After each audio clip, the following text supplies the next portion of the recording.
Good morning, ladies and gentlemen, boys and girls, and squirrels from all around the world. Oh my gosh, what a day do we have for you? Welcome, welcome. Good morning, Cynthia. Yes, it was great seeing you. Thank you for all the wonderful kind words you said to me in DM. That was really nice, and so glad to have you. So glad to have you there. JW, good morning. JD fan, good morning. JW, just a bit. Good to see you guys. Oh my gosh, JD fan, yes. Just hey, I'm a little early this morning. I was planning on doing about 7, and I was just like, man, I've just got so much. I want to see it. Gmail, everyone. Gmail. He's back. He is back with a vengeance. No, I did a wonderful stream from the road yesterday. That was great. I was, I talked with expert later. He said it was the sound was better without the earbuds in because it kept noise canceling. So it was. He said it was better without it. I mean, there was more road noise, but it sounded better. Odd, but very good to know. Mm.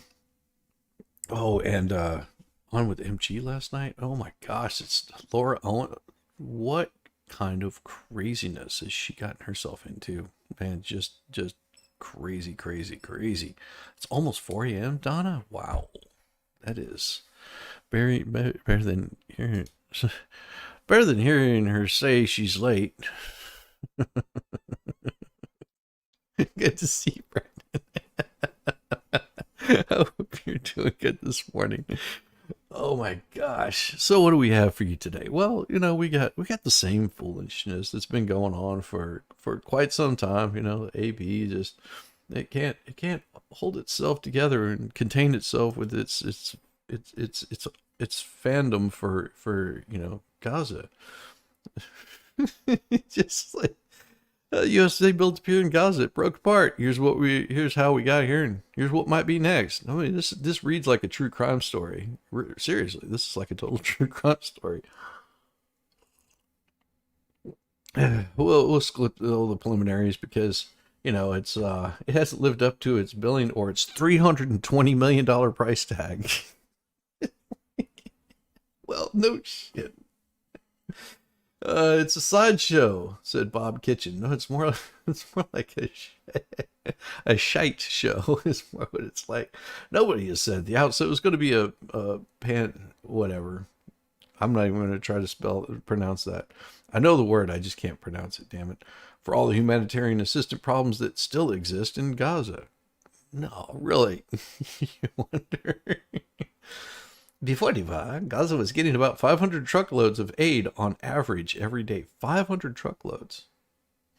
That's a lot of damn truckloads. I bet I saw about 500 trucks on the road yesterday all at once. That's a lot of damn trucks. Uh, so here we go. Here's their timeline. March 7th, plan to build a pier. March 8th, General Pat Ryder said up to 60 days to deploy forces. So let's forward 60 days. Or, yeah, 60 days. So that'd be March 8th, March, April, May. So let's go to May 8th because we don't really care about the other stuff because, we got to get up to this thing, May 9th. U.S. vessel Sagamore is the first ship loaded with aid to leave Cyprus and head towards Gaza and ultimately the pier. An elaborate security inspection station has been built in Cyprus to screen the aid coming from a number of countries. Oh, so it ain't just the U.S., it's a number of countries that's going there. May 17th, first trucks show up. May 18th, crowd desperate overrun the convoy of 8 trucks coming from the pier, stripping the cargo from 11 of the 16 vehicles before they reach UN warehouse for distribution. May 19th to 20th, the first food from the pier, a limited number of high nutrition biscuits.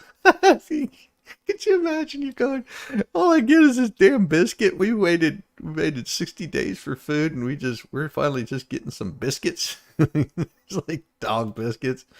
It's like wonderful. May 24th, so far, a bit more than 1,000 metric tons of aid had been delivered via this U.S. pier. May 25th, high winds and heavy seas damaged the pier and caused 4 U.S. Army vessels operating there to become beached, injuring 3 service members, including one who is in critical condition. Oh, man.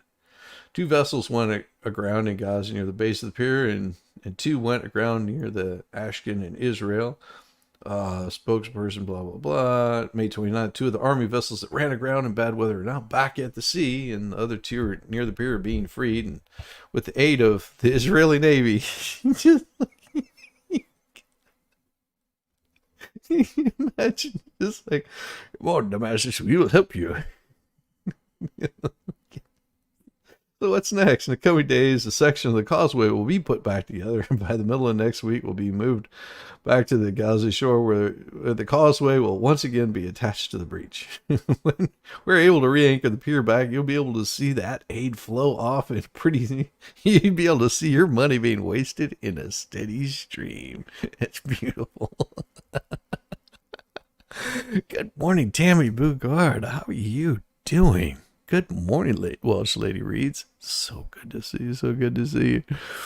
Oh, you're getting ready to walk out the door and head to physical therapy? Blah, blah, blah, blah. Yeah, I know what you mean. Well, you have a safe trip there. Convoy, isn't there a song called? Yes, I was not driving in a convoy yesterday. It was times like it felt like it. I was like, Jesus, let me get past you. Ah. So here's oh man, crazy people crazy. So what is this? A nurse honored for compassion is fired after referring to Gaza genocide in speech. A nurse was fired by a New York City hospital after she referred to Israel war in Gaza as it's not Israel's war in Gaza. How many times do I have to say this? This is a war in the Middle East. It's between the Palestinians and the Israelis, and there's people jumping in the middle of it. Labor and delivery nurse Jessen Jabber, who is Palestinian, was being honored by New York Langone Health for her compassion in caring for mothers who had lost the babies when she drew a link between her work and the suffering of mothers in Gaza. And what did she say? It pains me to see the women from your country going through unimaginable losses themselves during. Yeah, see that would be a problem. Just saying that would be a problem. This award is deeply personal to me for those reasons. For the Genos, I don't understand. Why would that be personally dangerous for you? Original video. There we go. Where's the original? What is it?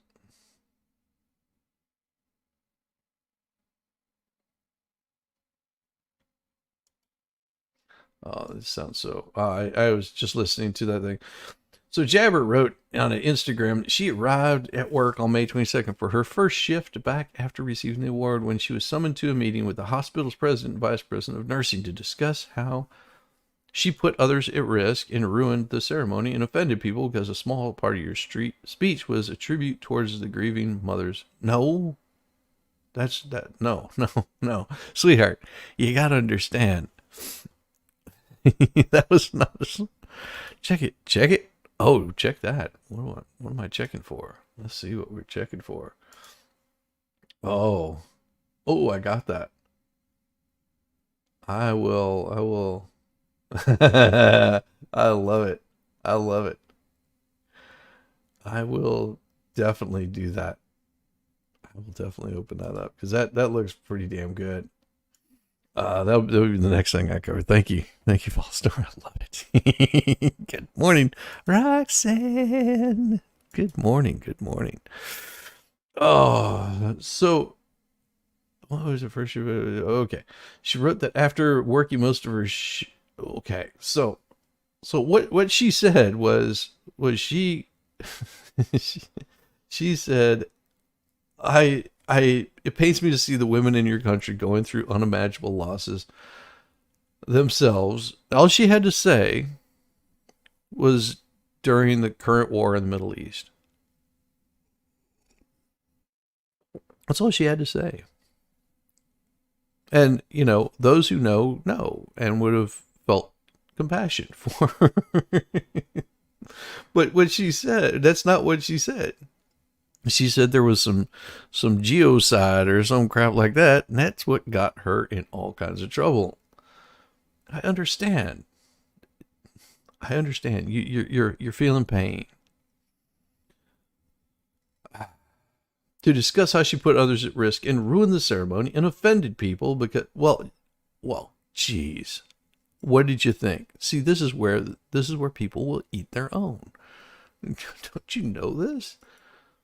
It's like you ruined this. Now, see, personally, I don't care what she said. That matters not to me. But of course, you get the blue hairs and that might be a little bit offended by it, And guess what? This is what happens whenever you're offended. This is what you get. But the speech was not a tribute towards the grieving mothers in her country. It was meant, what she meant to say, and probably would have been better, was the war in the Middle East. Grieving mothers everywhere for losses during any sort of war. She wrote that after working most of her shift, she was dragged once again in an office where she was read her termination letter, then escorted out the damn building. Spokesperson for NYU Lagone, Steve and Rita, confirmed that Jabber was fired following her speech and said there had been a previous incident as well. Huh. So she just decided to double down. Now, so Hansen was warned in December, following a previous incident, not to bring her views on this divisive and charged issue into the workplace. That would make sense. She instead chose not to heed that at a recent employee recognition event that is widely attended by her colleagues, some of whom were upset after her comments. As a result, she done been gone. She's fired. Rita did not provide any details of the previous incident, as they don't need to. You can just F off. We told her once, and that was enough. She didn't listen.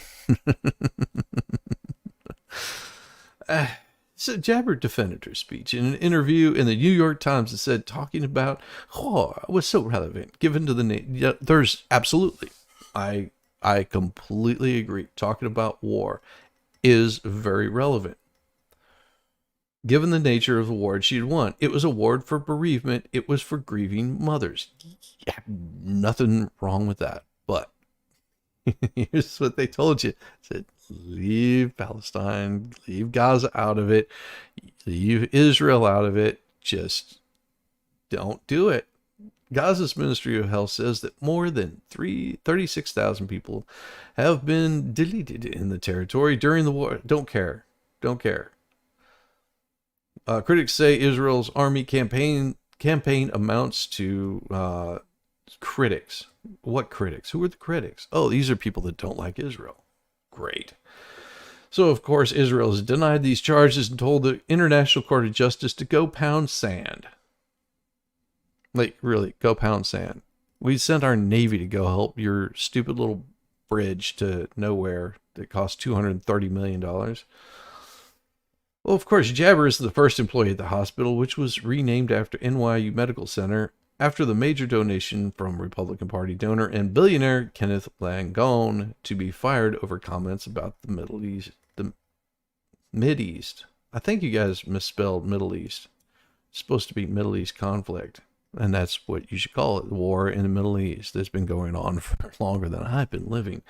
The prominent researcher who directed the hospital's cancer center was fired after he posted anti-Hamas political cartoons including caricatures of Arab peoples. That sounds to me like the prominent researcher was told, no, that's inappropriate, and did it anyway. And that's the other side of the coin. if they're chastising one, it sounds to me like the hospital is not taking any sides on this. They're saying we are here to heal people, not to be divisive and move against other people. Good morning, Gil. How you doing? Afternoon, evening, and chat. Make sure you guys hit that thumbs up, like it or don't. It's have fun. Jeez. So Jabber's Fire was not her first time in the spotlight. Oh, because when she was 11-year-old girl in Louisiana, the ACLU filed a lawsuit on her behalf after she was forced to accept a Bible from the principal of her public school. Ah, she says, "This is not my first rodeo." There we have it. She knew exactly what she was going to be doing. She knew exactly what she was going to be doing. And you know, just so we're clear, we'll share this tab right here. This is the speech. The award was established by the Brune family to honor the nurses who provided them with exceptional, compassionate care after losing their baby, Sebastian. The award annually recognizes a nurse who is nominated by their peers for exemplifying compassionate care to patients and their families suffering a perinatal loss. So labor and delivery, come on up, Carrie Ann, Hessen, and Jenna. And there's nothing more touching than when a patient suffers a loss and then comes back to bring their new baby into this world. That is something that resonates through our unit, and really we get through it by leaning on each other and leaning into the challenge.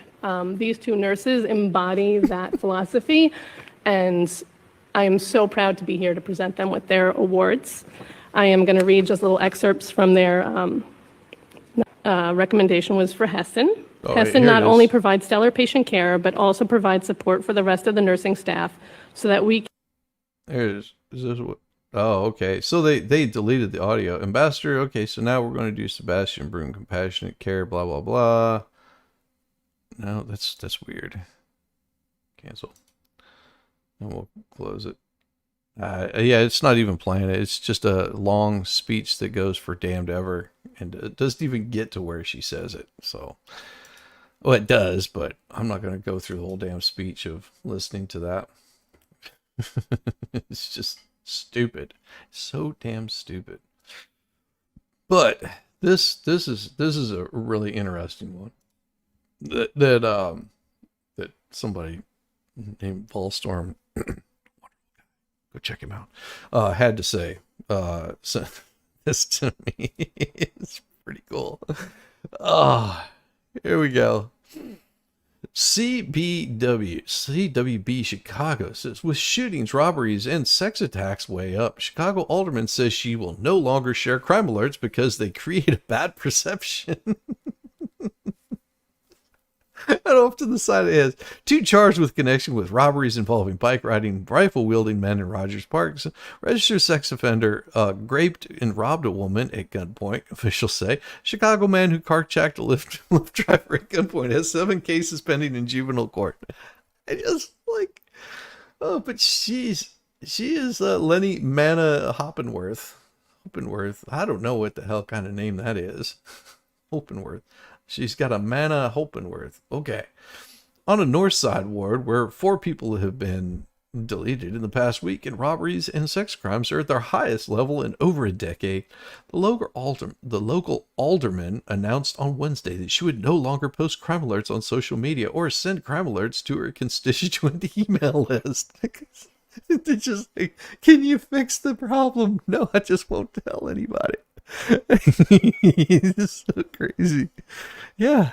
Who, me? Yeah. This guy right here, character and caliber. Yes, this guy. Why? It's something about racism and her belief that over-reporting of crime leads to an inaccurate public perception about crime rates.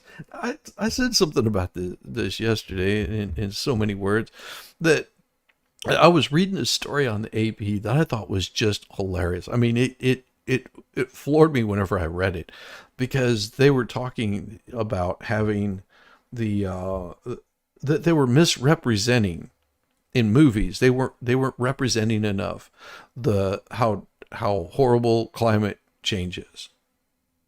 They weren't represented. I was like, what if they're representing it properly? This is what people this is what your politicians fear. It's showing the truth. Whenever you don't see the truth, they can sit back with their smug little, BLM things in the back, and their dreams matter, and all lives, uh don't really matter except for Black Lives Matter, and that's all they care about. And she's facing backlash of her constituents because, well, she lives in a crime-ridden area and wants to strip more rights away from you. But, we can't make it look like we look bad. Constituents who want to receive, let's see, which, do you know what else leads to perception of high crime rates? Well, high crime. No, that's not.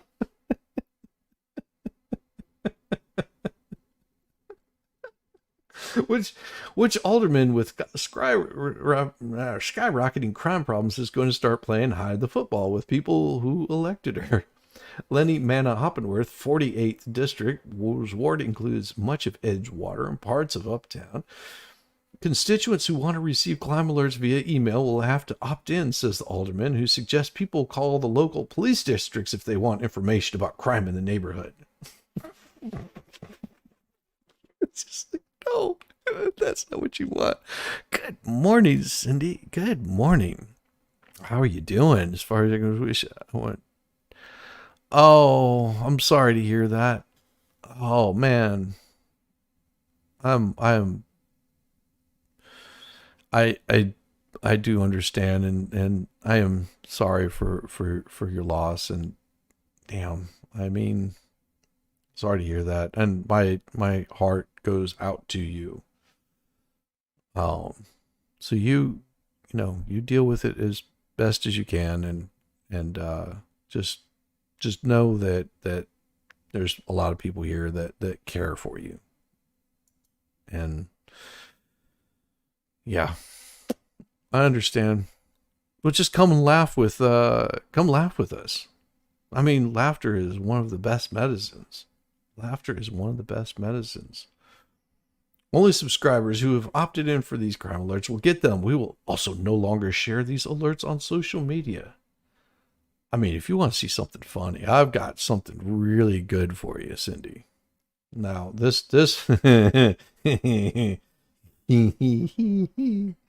yeah, I've got a good one for you.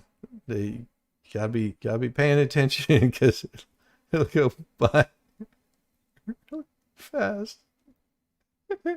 Hold on, give me a second. Oh, oh, hold on. Let me find it here.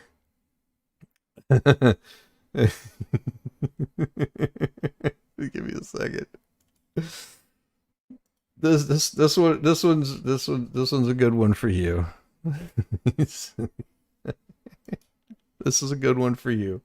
There you go. Made the mistake of wearing my brand new Hoochie Daddy shorts today, and I've been catcalled 17 times. Like, hey boy, what that pee-pee do? I don't know. It pees. It's small. Leave me alone.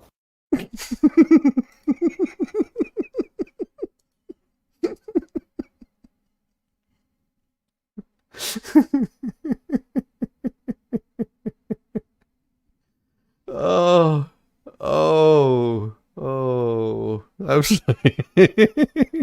She daddy shorts. Yes.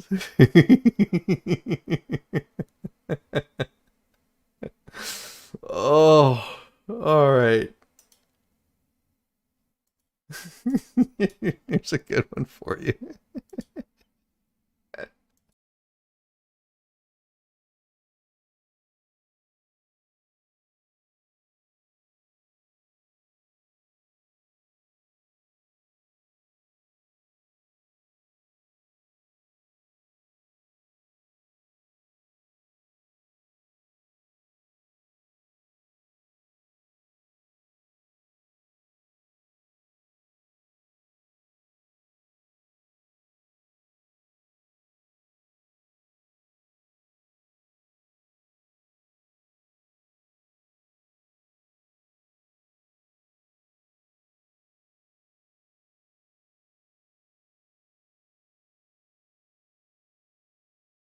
Hi.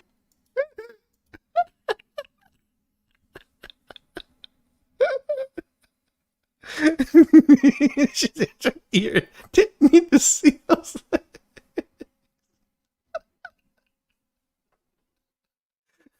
Just Uh, sure. Good morning, y'all. Good morning. Good morning. Oh my gosh. This is oh.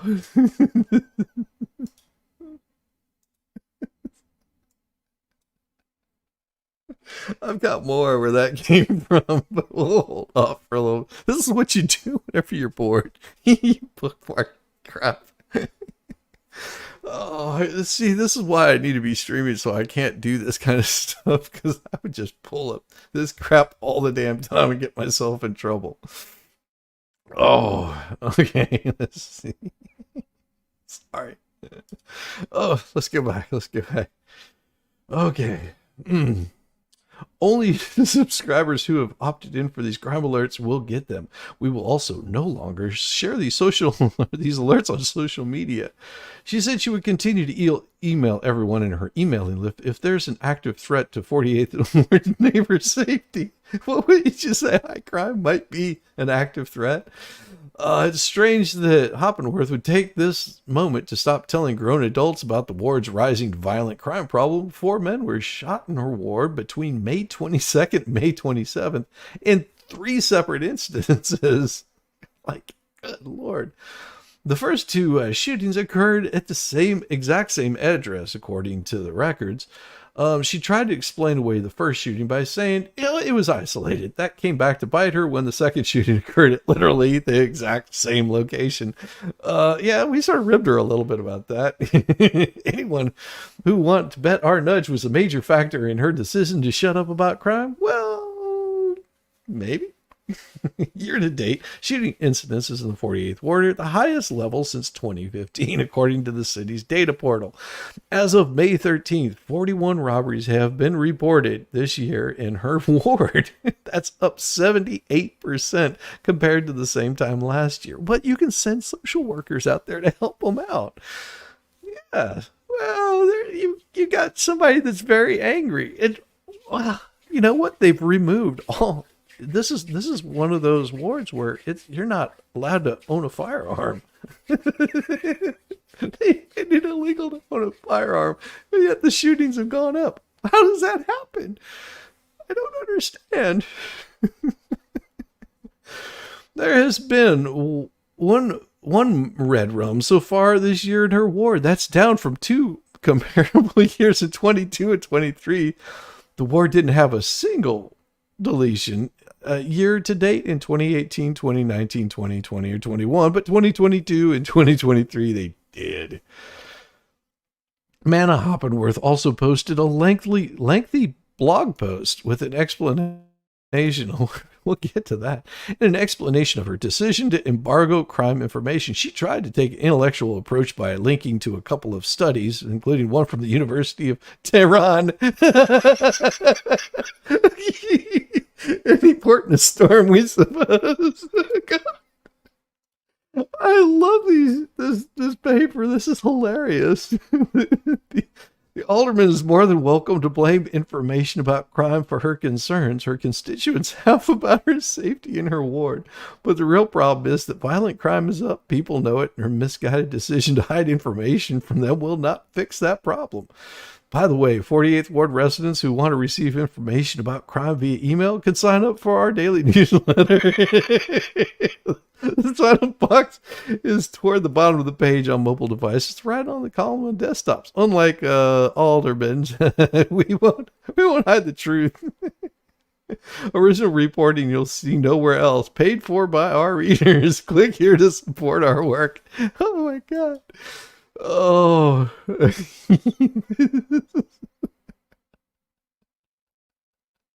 Oh my God. Oh, let's see what she had to say. This is hilarious. The U.S. media's effect on public crime expectations, a cycle of cultivation of the agenda setting theory. Oh my God. Oh. This is, oh my God. How can those stats go up? Clearly people are not allowed to have pew-pews there. I know, isn't it weird how that happens? No, we just stop reporting on it. We stop telling people the truth. Oh my God. Oh, cultivation theory, agenda setting theory, social construction of reality, media crime and news. That's, wow, she had to dig deep, didn't she? Social constructive reality.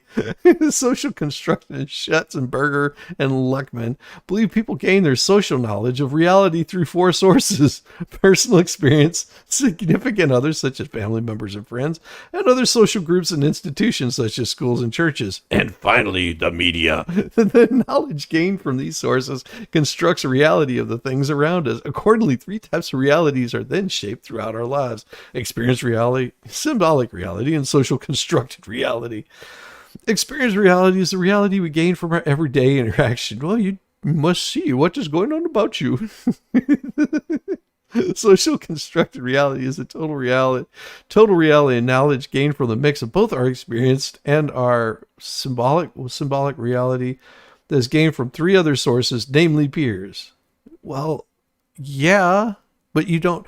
Here's the thing with your symbolic reality: you don't believe it until you can verify it. This is what happens in most mass media information is they're trying to shape your reality by socially or the symbolic reality. That's why it's so hard to believe the BS that comes out of a lot of these news organizations. The role of the media in the social construction process, as explained by Surratt, has been represented in 4 stages. We have the conditioned invention properties, which sets the boundaries to the path in which the following stages must move along the stage. Why don't you just say, we will lie to you as long as we possibly can? The second stage of lying to you is competing constructions emerge with different views that what the physical world or reality may be like. It's just like, what the heck? I am saving this for later because this is damn hilarious. I am saving this because this is too funny. Oh my God. Because I'm gonna have to read. I mean, this is a long freaking article. I love it. Oh my God. So she went whole hog on this. So updates to public safety, a system alert, opt into crime alerts. What about emergency info? How to opt in and why the change? Well, let's see. Why the change? How to opt in? Why the change? The mission of the 48th Ward Critical Communications is to provide emergency safety alerts, correct misinformation. There it is, that word, misinformation and disinformation, and demonstrate our office commitment to public safety via methods that align with our statements and values. Oh, before the sending an emergency alert, do we have new and or actionable information? Will people be seeking reassurance from our office? No. Would an emergency alert make our community safer? Yes, you have an active issue somewhere, like everywhere. Yeah, we got someone breaking into houses. You might want to know that they're probably armed and dangerous. We ask these questions to ensure that the information we provide is new, accurate, and helpful. What did the researchers say? Oh, here it is. Oh my God. Quoted what we just read. Our updated alert system is based not only on input from our community, but also informed by research from recent years. Then what was the research was from the University of Tehran. You idiot. Oh, while subscribers must now opt in to receive crime alerts, doing so does not guarantee that you will receive an alert for any instance of crime in the ward. We will continue to send alerts based on the questions and research above. Team. Oh my God. Research also shows that over-reporting of crime negatively impacts our most marginalized and underserved areas.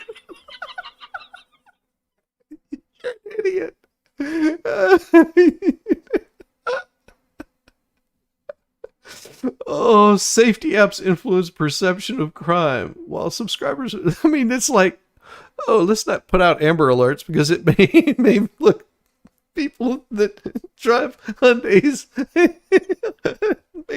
make them look bad. Hyundais and Kias, it makes them look really bad. Oh yeah, that baseball bat comes in really handy whenever bullets start flying. Exactly. Chicago is Tehran. If you want to know, it's so bad. I said this before. There's this guy that explained it. He said, Biden is touting that crime is down since he's been in power. But what they failed to recognize is that Chicago, New York, Miami, and Los Angeles stopped reporting. And it's only down 11% once they stop reporting. Just imagine what it's like if they actually reported the crime. Just like, oh my God. These people do not get it. They're so dangerous to themselves. It's just so bad. These idiots. Oh my God. I need some coffee. Let me find a little bit of love for you here. I need to get some more coffee if I want to continue on with these fools. It's so bad. It's so bad. These people. All right.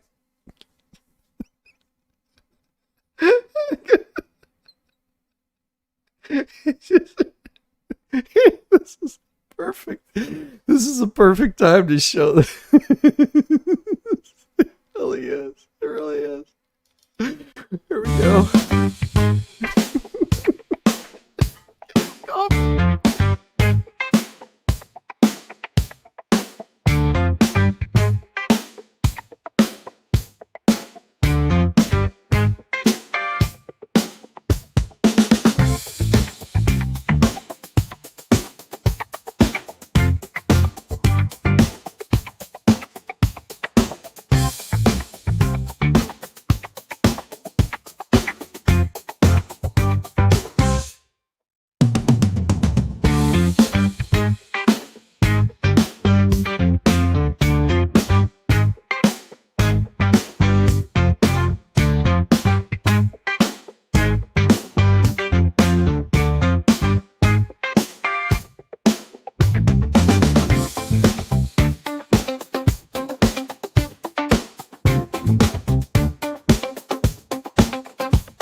Good old Rambo. Gotta love it. I need one of those. That reminds me, I gotta set that thing up. Good Rambo emoji.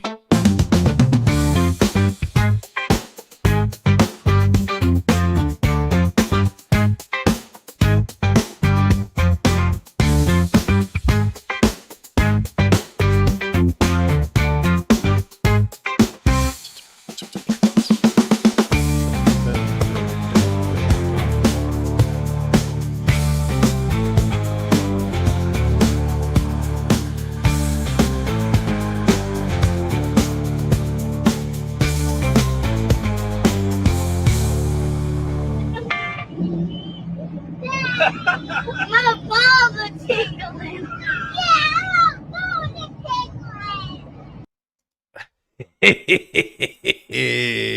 That kid at the end is awesome. Yes, Daddy. My balls are to be tingling. Oh my God. What are you gonna say? Oh, you're cry laughing. Oh, it's okay. It's okay. Yes, Chicago's like Tehran. Oh my gosh. Oh yeah, Captain Current. Wonder if we stop recording Chicago's educational stats, yes, we get smarter. Probably would. Jurors in Trump's trial zero in on testimony of key witnesses as deliberations resume. It's like, okay. New York, the jury in Donald Trump's trial is to resume deliberations on Thursday after asking to rehear potentially crucial testimony about this alleged scheme at the heart of the history-making case. It's not a history. What, that you're trying to go after a president? It happened since 2016. Oh, so this 12 person jury deliberated about 4.5 hours on Wednesday. They never reached a verdict. Oh my.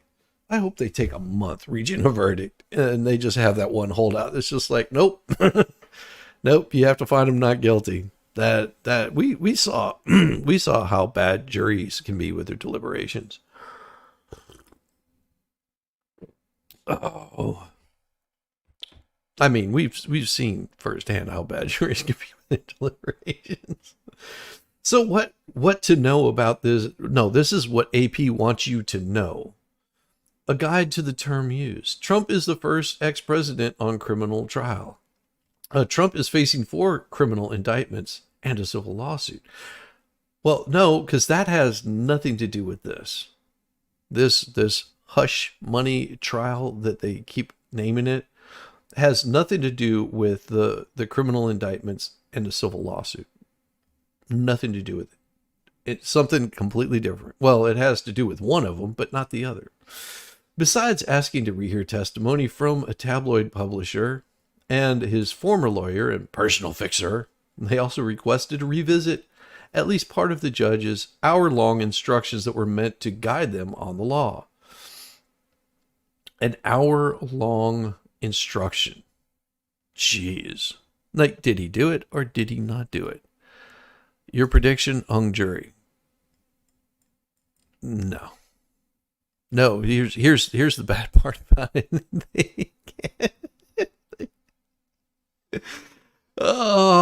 It's unclear how long the deliberations will last. They'll last until it is done. It's sort of like predicting the end of the world. You don't know it's going to be the end of the world. Well, until it's the end of the world. The guilty verdict would deliver a stunning legal reckoning for the Republican presidential nominee, as he seeks to reclaim the White House, while an acquittal would represent a major win again for Trump and embolden him on the campaign trail. Yeah. Well, and here's the thing, even if they find him guilty of this, it's going to embolden him on the campaign trail. Because then he's not going to be strapped down to not be able to speak. And he's going to go whole hog on them like you've never seen. Because there's certain things he can't say. He struck a pessimistic tone after leaving the courtroom following the reading of the jury instructions, repeating, it's a very unfair trial. Mother Teresa could not beat those charges, but We'll see. We'll see how we do. Just like he remained inside the courthouse during deliberations, where he posted on a social media network complaints about the trial and quoted legal and political commenters who view the case in his favor. He did not testify in his own defense. Well, he's never quoted me, damn it. Come on, Trump. What you waiting on? What you want? He did not testify in his own defense. A fact the judge told jurors they could not take into account. Why would he want to? I mean, he sees this as a sham. Why? What? I'm going to defend myself against what? BS? I mean, come on. A fact that, well, of course, this is what they tell him all the time. Trump is charged with 34 counts of falsifying business records at his company in connection. See, all they have to, all that the prosecution or the prosecutors have to do in this is prove one. That's it. And they've got their win. Just one. We just got to prove one. In connection with alleged scheme, and that's all it is. It's alleged to hide potentially embarrassing stories. They've provided no proof that I've been able to see. Well, if they wanted to provide proof, they could have. They could have opened up the court so everybody could have viewed this on camera. You know what? I bet Trump would have gloried in it. He would have gloried in it. Yes, news. No, it's not. I'm not honest or truthful in any of this stuff. I make it up as I go along. The charge of felony arises from the reimbursements paid to Michael Cohen after he made $130 of payments to Stormy Daniels to silence her claims that she and Trump had sex in 2006. He's accused of misrepresenting his reimbursements as legal expenses to hide that they were tied to this hush money payment. Do you think they proved it? Well, we don't know. We don't know. All we know is Cohen's already a liar. He's been convicted of it. Trump has pleaded to not guilty and contends Cohen payments were for legitimate legal services. He also denied the alleged extramarital encounter with Daniels. Well, how could he do that? In court, this doesn't matter. This right here doesn't matter. The alleged sexual encounter with Daniels doesn't matter. He already won. He already won that case. That was done and over with. It was already showed that he didn't do this. But now to convict Trump, the jury would have to find unanimously that he created a fraudulent entry into his company records or caused somebody else to do it. And that he did so with intent. So I'm assuming if you read this whole thing properly and you read it correctly. So first of all, there's one point that needs to be pointed out. They would have to find unanimously that he created a fraudulent entry into his company records or caused someone else to do it. Okay? That's one. The second part of that is that he did it with the intent of committing or concealing another crime. So, if there was no other crime, then the first part doesn't matter. That's how I'm reading this right here for them to seal a conviction, which means they would have to say that he did it trying to conceal the crime. Well, what was the crime that he committed? Because they've already proven that he didn't do this with Stormy Daniels. And so what would be the crime?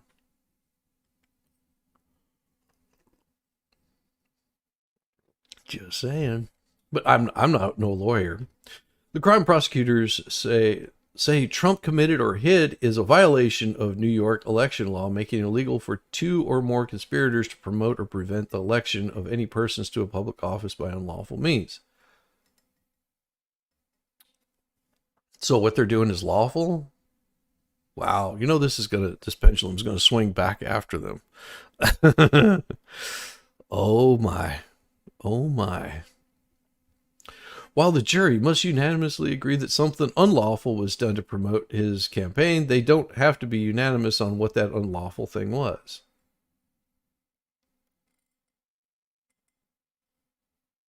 True, but they also have to find that there was something there.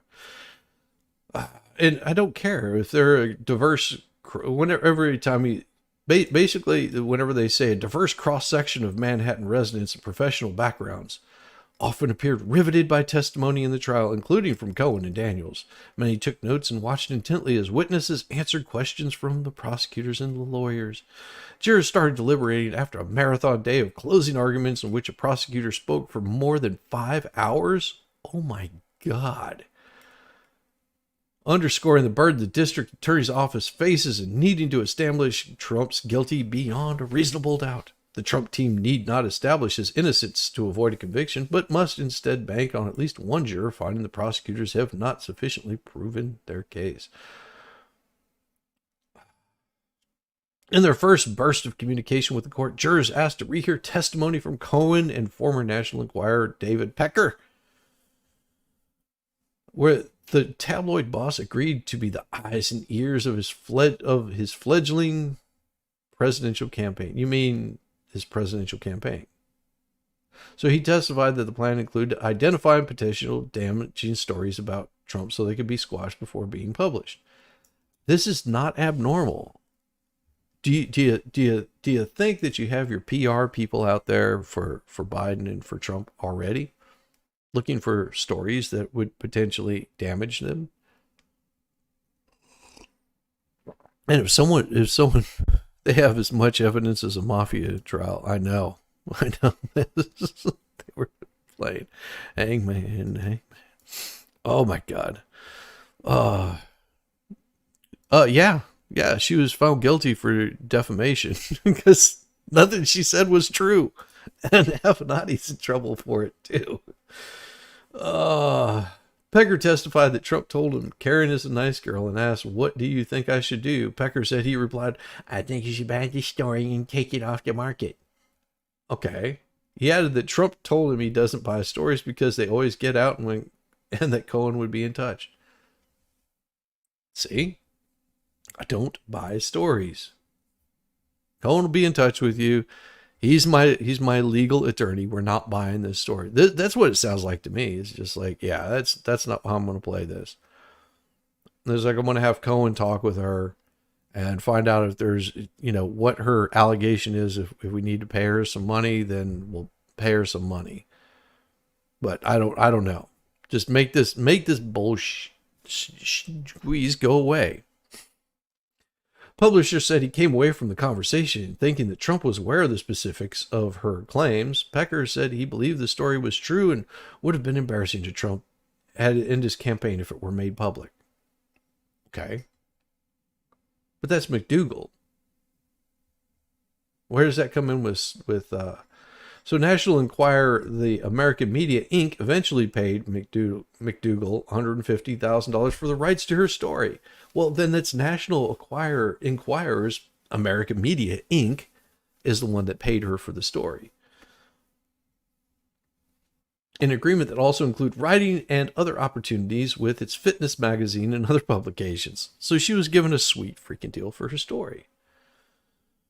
The fourth item jurors requested is Pecker's testimony about his decision in October 2016 to back out of an agreement to sell the rights to McDougal's story to Trump. Okay. Known as an assessment of rights. I called how does it say? How does Pecker talk? Because I pretty much got this voice down right here. I called Michael Cohen and I said to him that agreement, that assignment deal is off. I'm not going for it. It's a bad idea. I want you to rip up the agreement. Pecker testified. He was very, very angry, very upset, screaming basically at me. Well, yeah.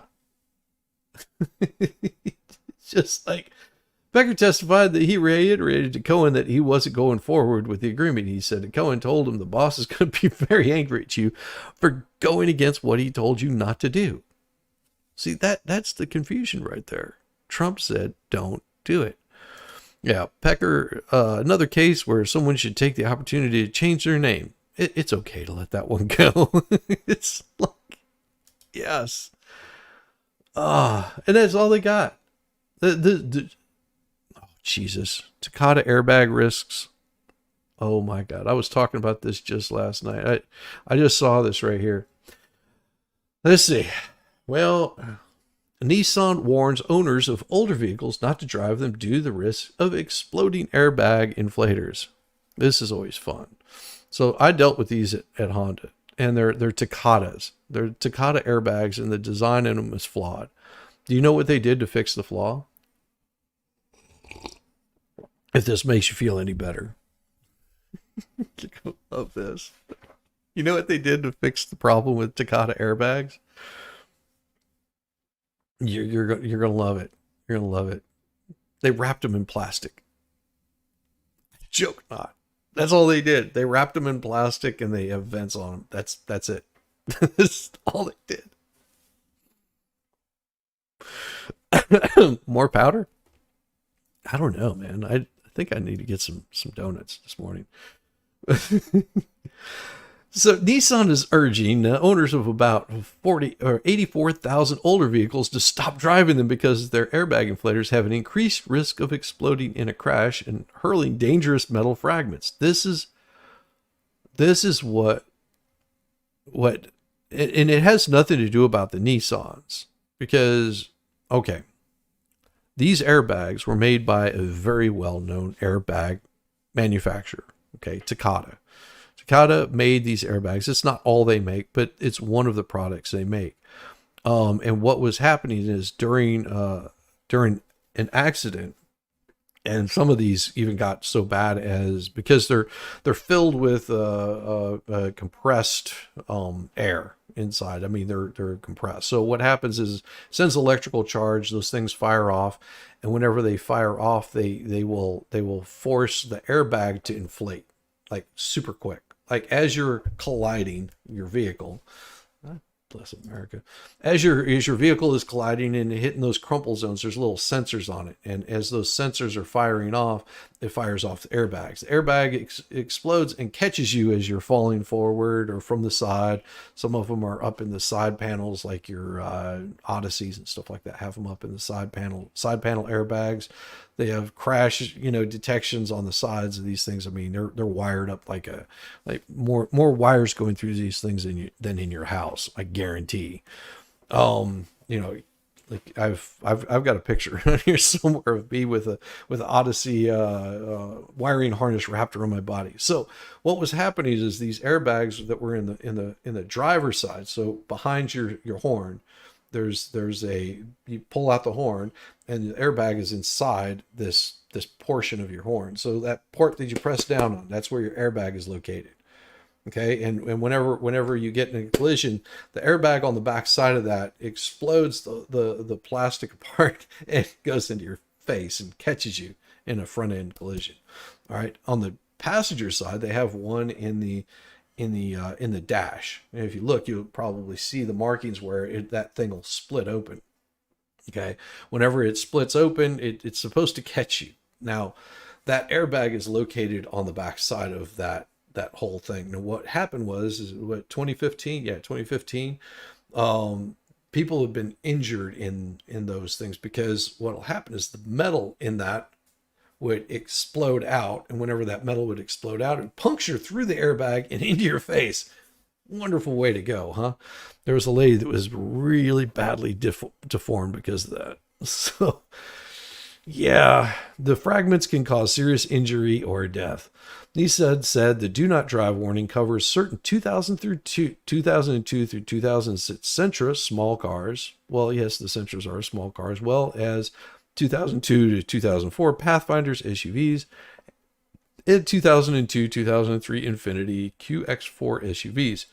And all you have to do is go to their NissanUSA.com to get Takata airbag or Infinity USA. Now, if you have either one of these, and I'll post these up here, what they'll do is they'll ask you to verify it.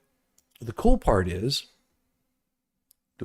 about all this is, and I'll post it, paste that in there. There we go. So you can click on either one of those two links up there, and I'll post them up at the top, because this is important for you guys to understand if you're driving a Nissan, or you've got one of those Infinities in those particular year models, or you just have one sitting around and you want to get rid of it. You know, here's an easy way of doing it. Here's an easy way of doing it. Is all you have to do is just go there, and you're able to get the, why is it not showing? God bless America. There we go. I want to pin this thing up at the top for you guys. So this should be pinned.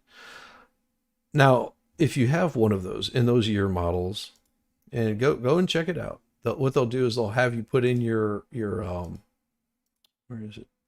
Doggone it, I lost it. Nope.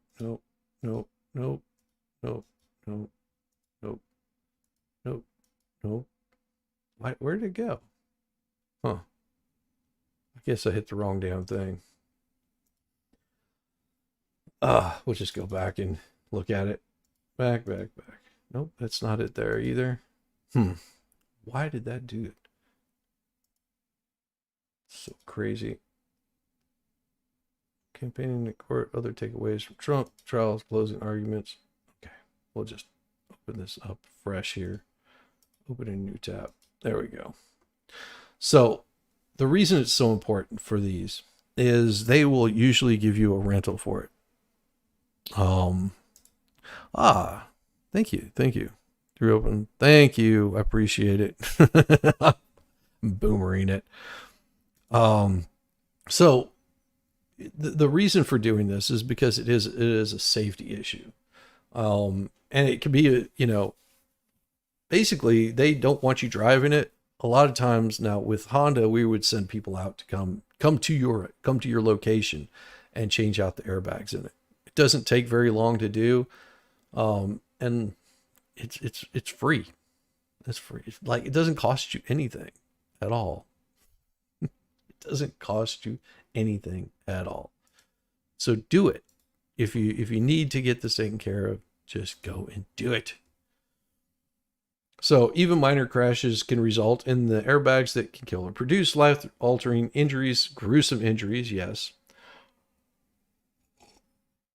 So it originally recalled 736,422 of the vehicles in 2020 to replace the inflators. The company said around 84,000 remain unrepaired and are believed to still be in use. Another thing is if it's sitting in a junkyard, they will come out to the junkyard and replace it. Like, no joke. Even though the car is completely totaled, they will still come out and replace that airbag. Nissan said it made numerous attempts to reach the owners with unrepaired Takata inflators. The death was reported to the NHTSA in 2018. The person that was deleted in a 2006 Sentra, according to Nissan. The death is one of the 27 in the U.S. caused by the faulty inflators, which use volatile ammonium nitrate. There it is. You know what that is, ammonium nitrate. The first attempt at the World Trade Center was what they used for that. Oklahoma City, that was ammonium nitrate. To create a small explosion to inflate the airbags in a crash. The chemical can deteriorate over time when exposed to high temperatures and humidity, which can explode with too much force, blowing apart a metal canister and spewing shrapnel. More than 400 people in the U.S. have been hurt because of this, and that may or may not include the fools that decided to, set airbags on top of buckets and launch themselves in the air. They might have been injured over that. Just saying.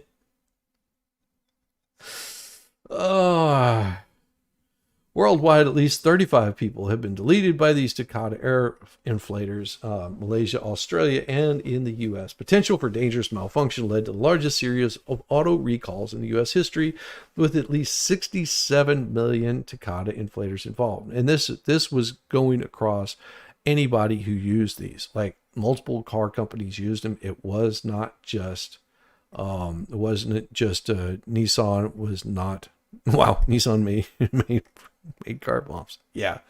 No, it wasn't Nissan. That's the thing. And I want to be very clear on this. This was not Nissan's fault. This right here was Takata that caused this. It sent Takata into bankruptcy.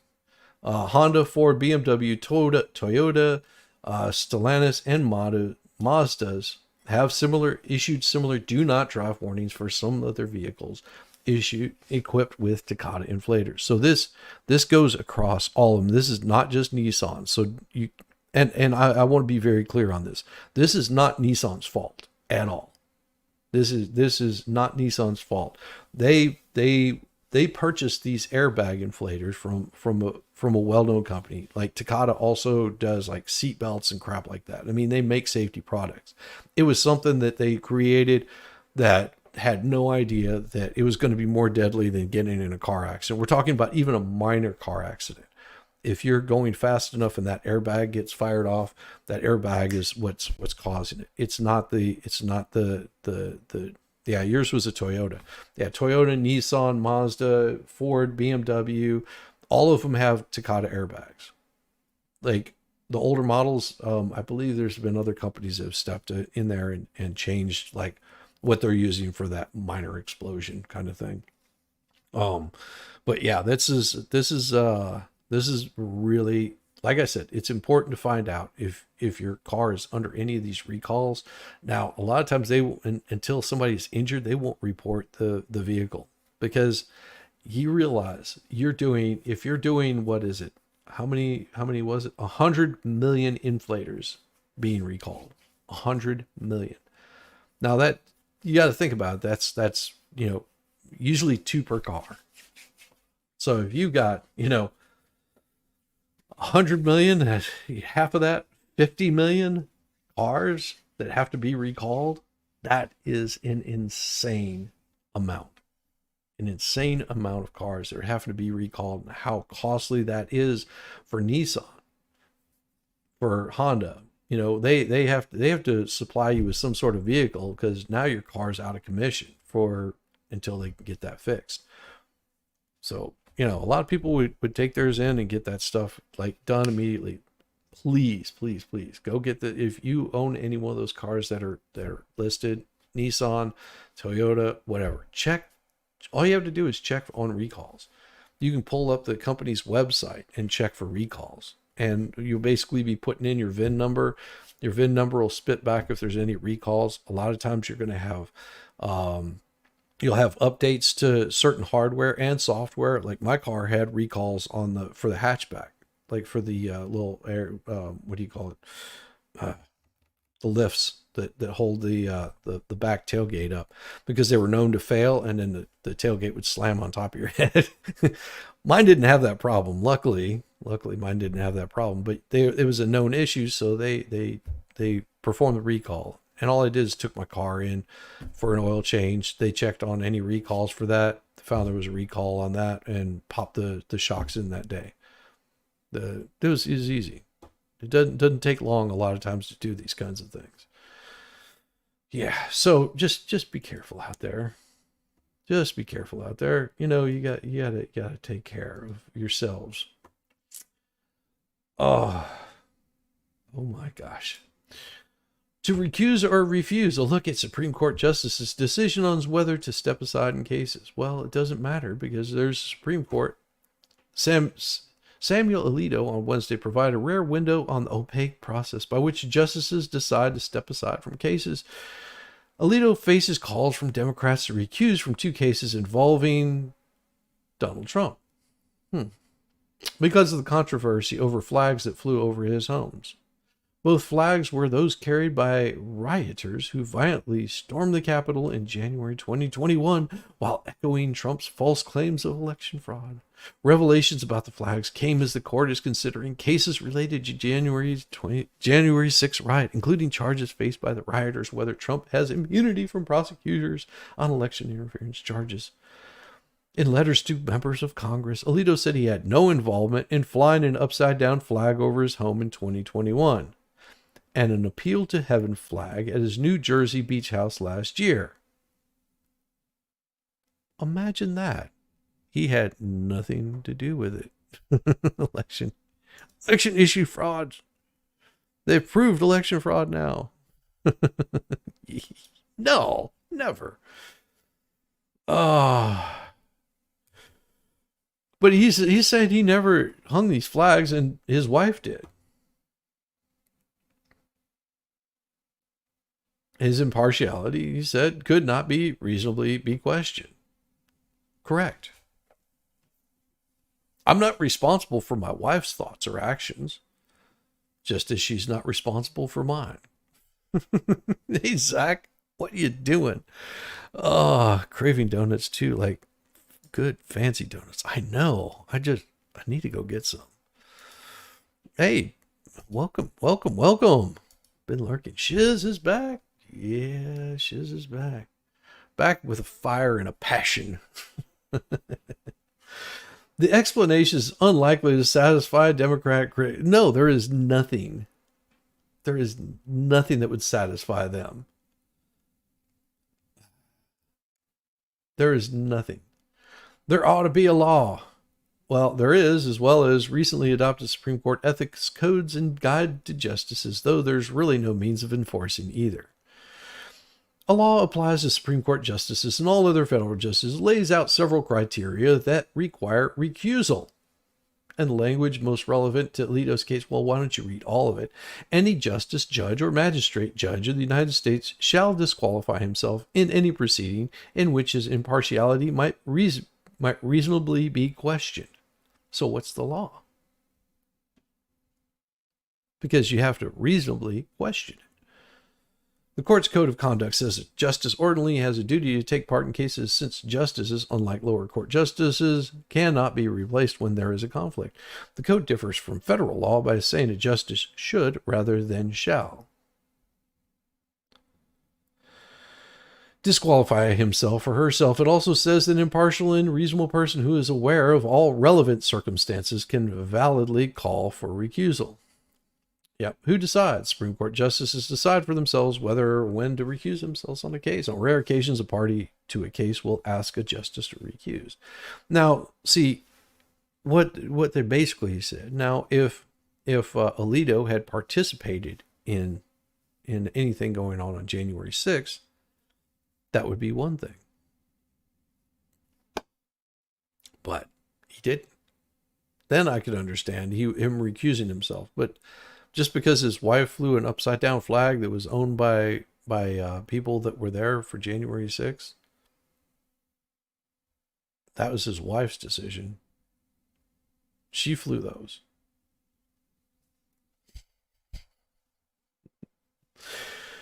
Since I do not believe my impartiality can be reasonably questioned, I do not think it would be proper for me to recuse. Ultimately, the only consequence for justice's refusal to recuse is also highly unlikely: one, impeachment by the House of Representatives, and removal of office by the Senate. And that's never happened.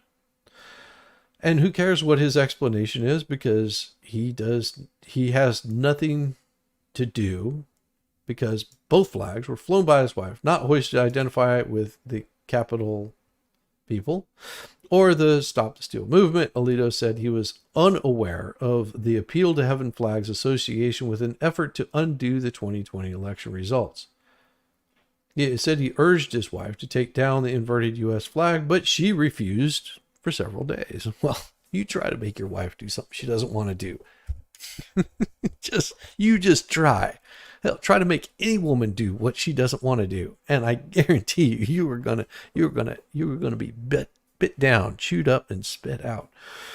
Alito defended his wife's right to express herself and also detailed some of the sacrifices she has made because of his Supreme Court services, including the insult of having to endure numerous loud and obscene personal insulting protests in front of our home that continued to this day and now threaten to escalate.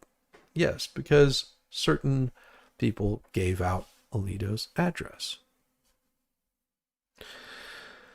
And do justices ever recuse? Yes, it happens all the time. Most recently, Brett Kavanaugh noted his recusal from the court's rejection Tuesday of lawyer Michael Avenatti's appeal of his crime conviction for attempting to extort up to $25 million from Nike.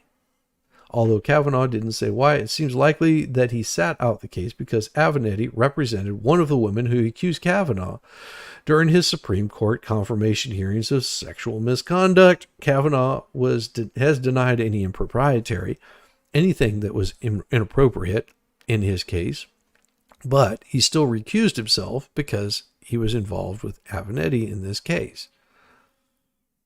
And something about the accuser wants to make sure it's very clear that I'm stepping back and not going to do anything. So other examples, Alito even hold a tiny investment in a company with a case before the court. Yep.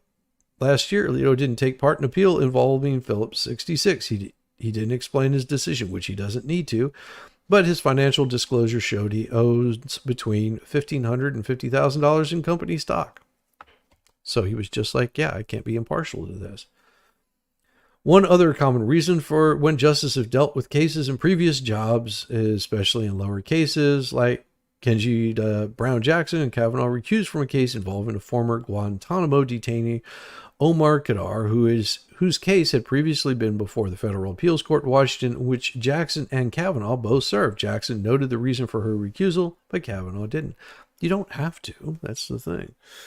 This app is all jacked up again. I know what you mean. It is all jacked up. It's crazy. Oh, it is so crazy.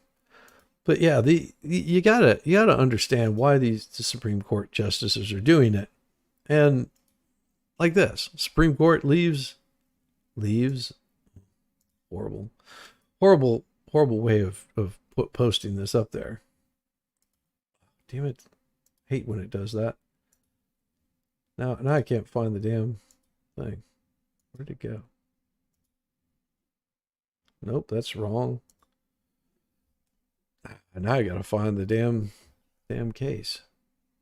It was here just a second ago, and then all of a sudden I think I closed it. Let's find the I thought it was open, but I'm not seeing it. I'm just going to close some of these tabs out. Get rid of that one. Get rid of that one. That one I want to keep open. There we go. Supreme Court leaves in place Avenatti conviction. Supreme Court on Tuesday left in place Michael Avenatti's conviction in plotting to extort up to $25 million from Nike. The justices did not comment on rejecting an appeal from Avenatti, who rose to fame representing Stormy Daniels in litigation against Donald Trump. The timing of the court's action while Trump is on trial in New York over a payment to Daniels is coincidental. Avenatti's involvement with Nike stems from whistleblower allegations that the athletic footwear and clothing company was paying amateur basketball players. Avenatti's lawyers argued that the fraud statute under which he was convicted is unconstitutionally vague. They also contend that Avenatti cannot be criminally charged with plotting to extort money from Nike because he was engaged in settlement negotiations.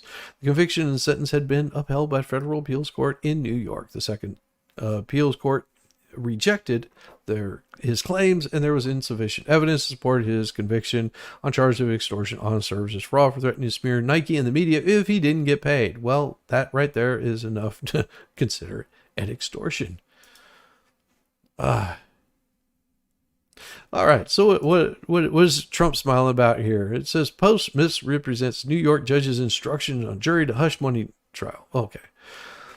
So here's their truth seekers. The claim: New York Judge Juan Merchan told the jury in former Donald Trump trial that they don't need an unanimous verdict to convict Trump.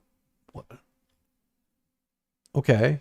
Misrepresents New York judge's instructions to jury. Okay. So the assessment, Merchant said that to convict Trump, the jury will have to find unanimously on each of the 34 felony counts that he falsified business records and that he did so with the intent of concealing another crime, in this case, violating a state election law during his 2016 campaign. The judge said jurors could consider 3 different ways the law may have been broken and that they don't have to be unanimous on this decision. Okay, the facts. As jury deliberation began Wednesday in his trial, social media users spread information about Merchan's instructions to the 7 men and 5 women who will determine the outcome of the first criminal trial of a former U.S. president. How is this even a fair trial? Okay. Judge just announced the jury does not even have to be unanimous. Okay. Why are you these idiots? Stop reading social media. Stop reading. You know, if you can't handle like sussing this stuff out on your own and understanding the truth, you know, then stop reading damn. Melissa, you're a almost said it. Almost said it. Melissa, listen. Melissa, stop reading social media, what social media says. For your own health and for your own fact-checking abilities, stop reading social media. You are a moron if you continue down this path. Because I guarantee you, Melissa, golden, telling you right now, what's going to happen is AP will cut you loose as soon as they possibly can if you continue down this path, because you are looking like a complete fool. Complete fool. Stop reading social media and getting your fact checking from social media. What you're fact checking social media, that's just like fact checking a bunch of like bobbly wobblies in hockey gear and expecting them to be, you know, telling you the truth. That's, oh, geez, I totally need a donut. Good Lord Almighty. But just think, this day in history, Joan of Arc was burned at the stake. On May 30th, 1431, Joan of Arc, condemned as a heretic, was burned at stake in France. I'm not even going to say it. Rouen, France. In 1922, the Lincoln Memorial in D.C. was dedicated in a ceremony attended by Warren G. Harding, Chief Justice Howard Taft, and Robert Todd Lincoln. In 1935, Babe Ruth played his first major baseball game for the Boston Braves, leaving after the first inning of the first of a doubleheader against Philadelphia, who won both games. Ruth announced his retirement 3 days later. In 1937, 10 people were deleted when a police officer fired on steelworkers demonstrating near the Republic Steel plant in South Chicago. In 1958, unidentified American service members that were killed in World War II and the Korean War were interred into the tomb of the unknown soldier at Arlington National Cemetery, which I guarantee you is, to American history, is much more important. In 1968, the Beatles began recording their White Album in London, starting with the original version of Revolution 1. In 1971, the American space probe Mariner 9 blasted off from Cape Kennedy on a journey to Mars.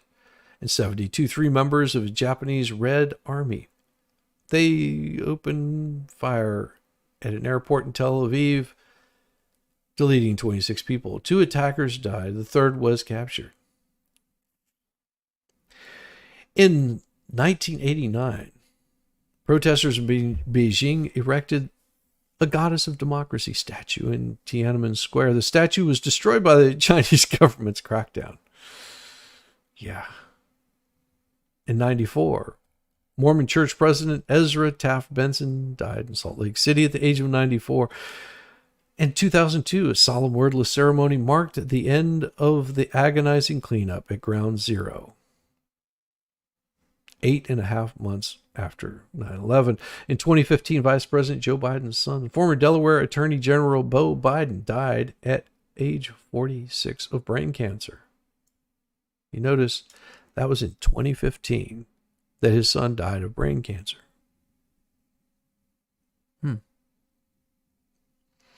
In 2018, Gaza's Hamas rulers said they had agreed to a ceasefire with Israel to end the largest flare-up of violence between the two sides since a 2014 war. And did you Did you see this? You see that? You see what year it was, and you know who was in charge of all of that happening.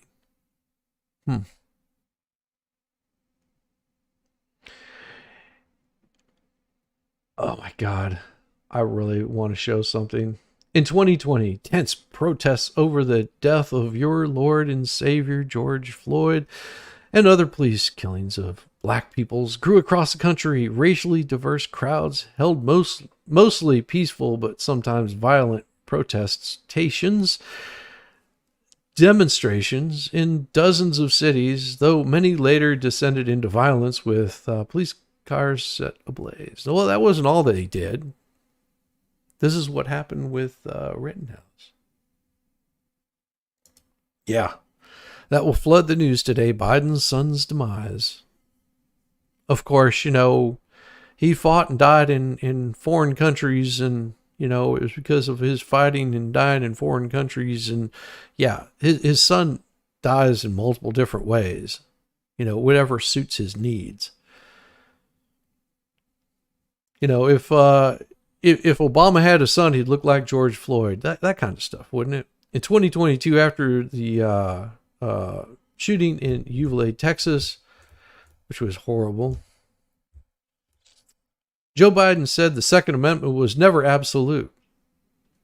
Just remember this. Just remember. This is what your president thinks of you. And then go back to whenever they tell you that, whenever you see Joe Biden say that, just remember this story. With shootings, robberies, and sex attacks way up, Alderman says they will no longer share crime alerts because they create a bad perception.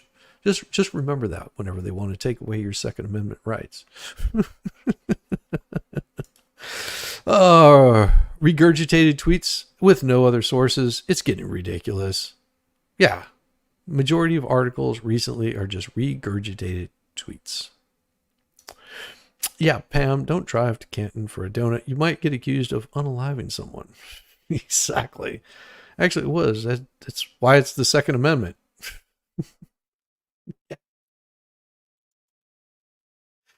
Yes, exactly. But they have a hard time telling the truth.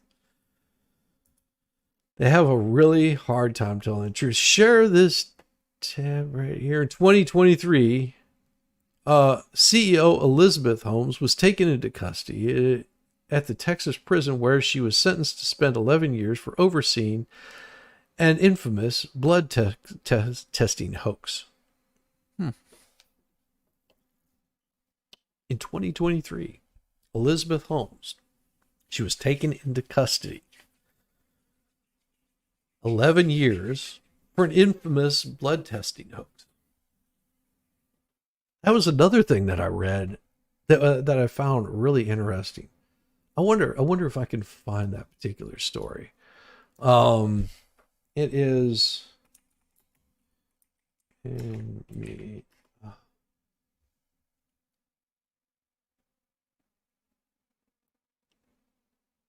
Where is it? Where is it?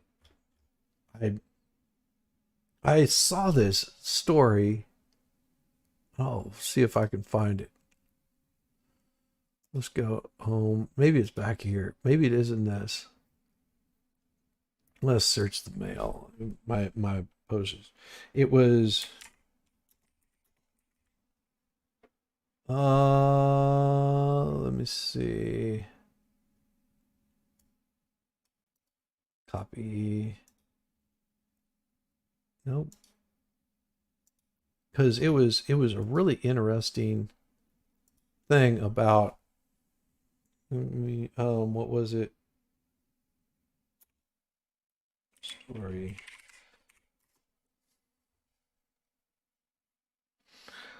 Let's see. What was it?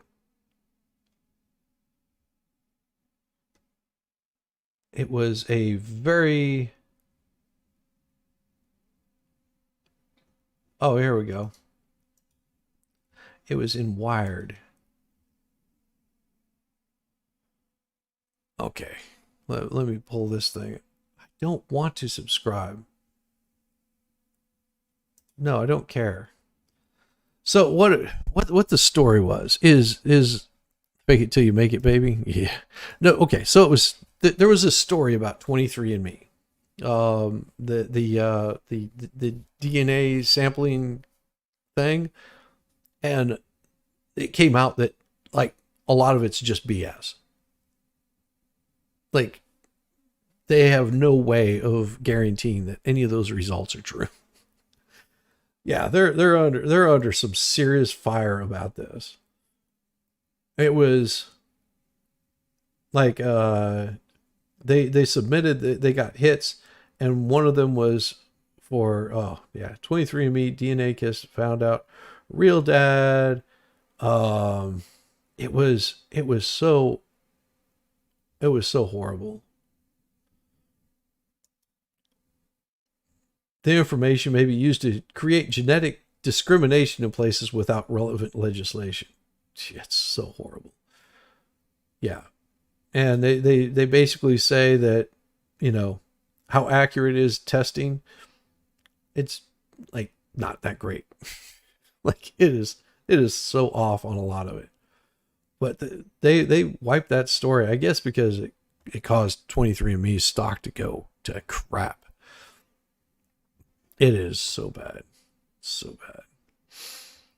But, you know, in other news, you know, think about this. South Carolina's Supreme Court will soon have no black justices. Whenever I first read this, I thought it said something else. I thought it was saying it will have no black justice. That's what I thought it said whenever I first read it. I was like, what is it? What? Black justice in South Carolina? Okay, Columbia, South Carolina. For the first time in nearly 2 decades, South Carolina's Supreme Court will be entirely white. Well, no. Are you sure?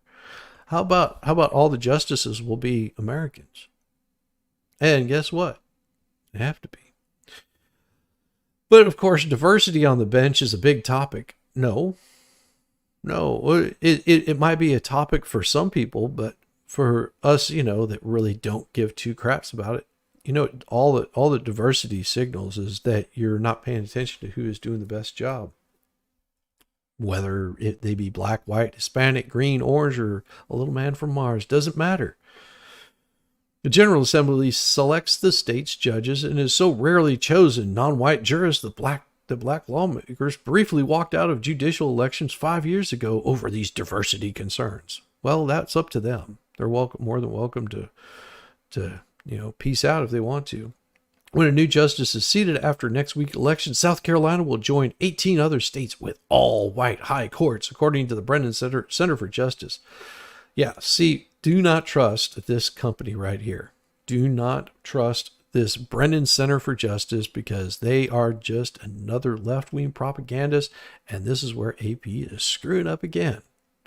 12 of those states have minority populations of at least 20%. Doesn't matter. Find the person that does the best job or who's qualified to do the job, and you hire them to do the damn job. Not a hard decision. That right there is true diversity. If you want your diversity, get people that can do the job, the best person for the job. If you don't like the person that you don't like because they, for whatever reason, it may not have anything to do with the color of their skin. It may just be the content of their character. Isn't that what you wanted? If their character sucks, then don't get them in there. And of course, you know, this Democrat, Gilda Cobb Hunter, well, it sounds like a porn star, Cobb Hunter. I wonder if she's related to Lynette. It's shameful whether people like it or not. We have a diverse state. Yeah, and your point, the people who appear before the bench are diverse. Yeah. The judges they appear for should be diverse. No. No. Because the judges don't decide. They have jurors that decide. The judges are there to follow the law. Simple as that. And black people and black justice. That's what I saw. Circuit Judge Jocelyn Newman was the lone black candidate for the state Supreme Court seat coming open. She is the only African on the high court. Chief Justice John Beatty has to leave because he has reached the mandatory retirement age of 72. Oh, you ageists. Why shouldn't they just let him serve for another 10 years? Mandatory retirement? How ageist can you be? Lynette's major competition, the Cobb Hunter, I'm telling you. But Newman dropped out of the race after candidates could begin asking lawmakers for support. That leaves a white man and a white woman as the two remaining candidates. Candidates for judge typically don't campaign or speak publicly in South Carolina outside of hearings in which the panel screens them to see if they are qualified and narrows the number of candidates set to lawmakers to 3. There you go. They have outside of hearings in which a panel screens them to see if they're qualified and narrows the number of candidates sent to lawmakers to 3. So we don't have 50 people up there. South Carolina's Supreme Court already came under scrutiny as the nation's only all-male high court. Justices ruled 4-1 last year to uphold the state's strict abortion ban around 6 weeks after conception, before many women know they are pregnant. What, you didn't know that you spread your legs and you put it in between your woohoo and your waha? You telling me you didn't know that? See, that's the end result if you're getting a little pokey. You know, the only true way of not getting knocked up is abstinence. Yeah, that was in 7th grade health. Which I don't think they teach that anymore. I don't think they teach health. Now it's all diverse, like because you won't sleep with a transmission that you're not diverse enough. I mean, to me that just means you're gay. Candidates for judges typically don't campaign or speak. All right, so it does not matter whether it's all male, all female. Are these the people that can do the best job? These were the ones that we selected. They narrow them down to 3, and now they don't like it. That decision came after the Whammon, who wrote the majority opinion in a 3-2 ruling, had to retire because of her age. And lawmakers made minor tweaks to the law, enabling another high court review. Sometimes it's nice to look up on that bench and see someone that looks like you. I don't care. I don't need to look up. Like if I go to court in certain counties here in the state of Georgia, I'm not going to find a judge that looks like me. Don't care. I want to find a judge that follows the law. That's all I want. I don't care whether they look like me or not. I hope God they don't look like me. Could you imagine a bearded black woman looking like this?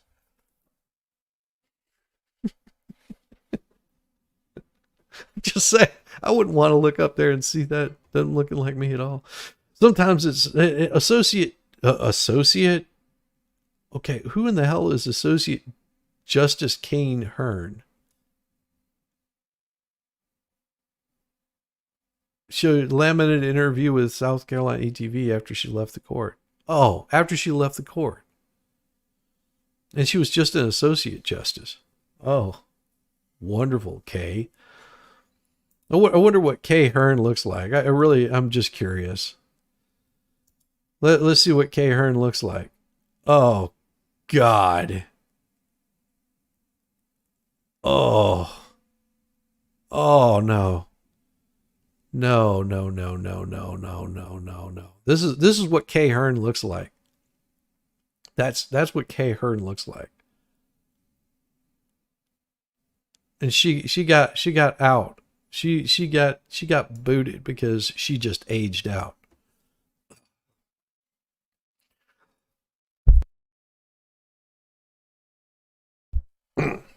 Beatty's replacement on the bench this summer will be John Kittredge, who was unopposed in his campaign. There you go. Kittredge told lawmakers that diversity is crucial to the justice system and that only the General Assembly, where 118 of 170 members are Republican, can assure that. We have a great system, but if it does not reflect the people of South Carolina, we are going to lose the respect and integrity of the public we serve. Who cares, get rich? With Republicans dominating the state, politics is going to require leadership from the governor, generally assembly leaders. Who cares? Cobb Hunter. But, and you notice they have to put it out there that Cobb Hunter is a black woman who's the state's longest serving representative at 32 years. Well, she's a Cobb Hunter. Cobb Hunter points out there's only one black judge on the 9-member Court of Appeals, which is often a springboard to the High Court. And lawmakers chose a white man over a black woman for the last open seat in April. There has never been a black woman on the South Carolina Supreme Court. Who cares? When they talk about women not being elected, I know 9 times out of 10 they are talking about white women and not women of color, Hunter said. Racist. Cobb Hunter is a racist. She can't help it. She can't help herself. I really got to see what this Representative Gilda Cobb. I just have a feeling. I have a feeling that she's going to be an interesting one.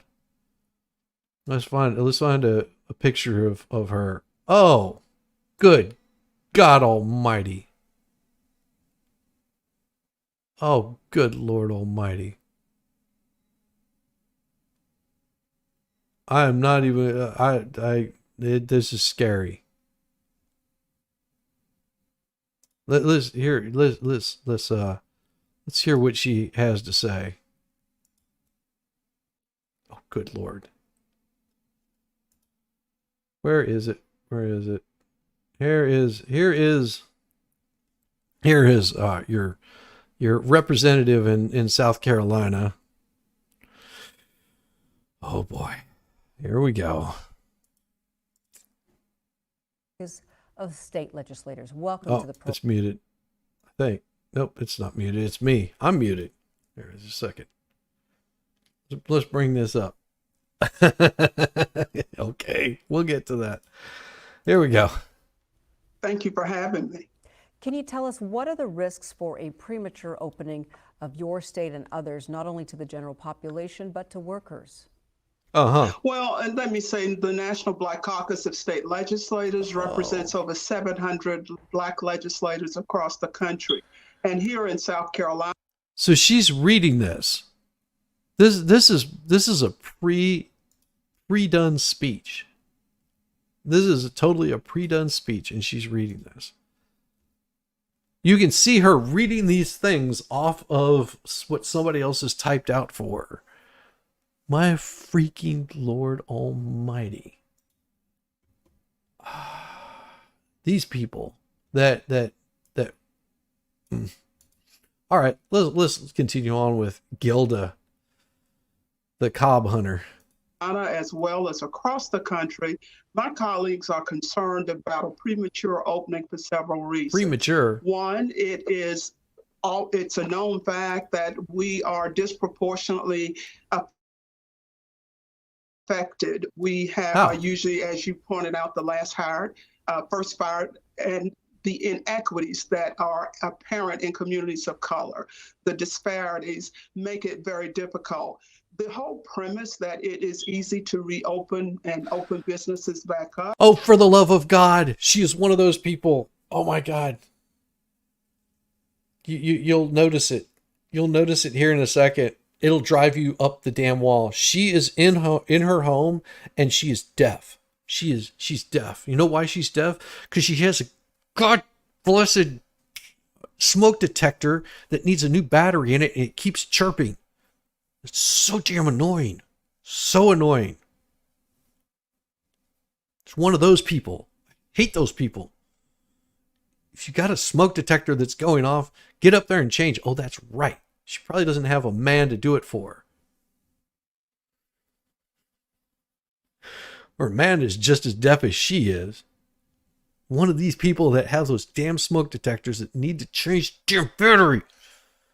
Especially if you're going to go on some sort of stream. Like, oh, So annoying. Now, once I point it out, you'll hear it. It'll drive you up the damn wall because it'll just keep going off. Oh. There we go. In communities of color, the disparities make it very difficult. The whole premise that it is easy to reopen and open businesses back up is based on the idea that we have income levels of income equality, and we don't have that.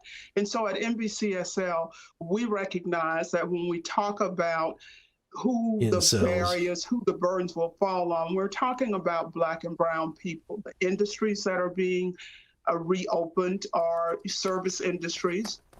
People who work in these industries are usually low-wage workers. And the final point I would make on that is it's important for policymakers to connect the dots. Hey, lady, connect the dots. Go get a battery for your smoke detector before you ever come online again. I swear. Fans don't bother me. She's drunk the Kool-Aid. Yes, she has. She needs to fix the damn thing. Fix your damn... All it takes is put a new damn battery in it.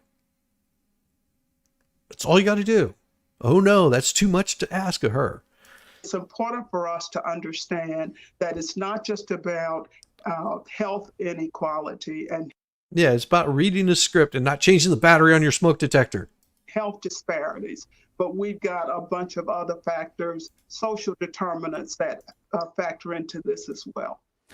And also South Carolina, beautiful state that it is that you have there, is a recreational state, beaches, golf courses, all those kinds of things.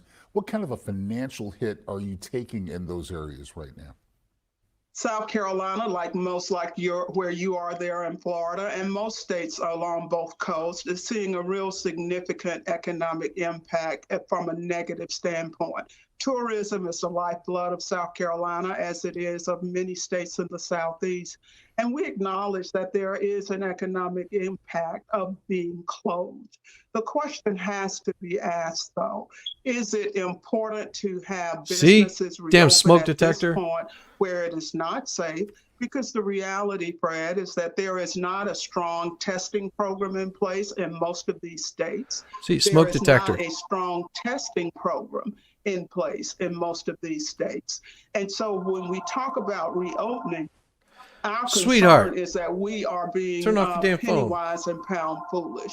All of the Somebody's calling her right now. Are saying that fix your smoke there is likely detector. to be a second wave in the fall. So what happens if we reopen now with no idea of the prevalence of this virus and then have to come back in the fall and close businesses again?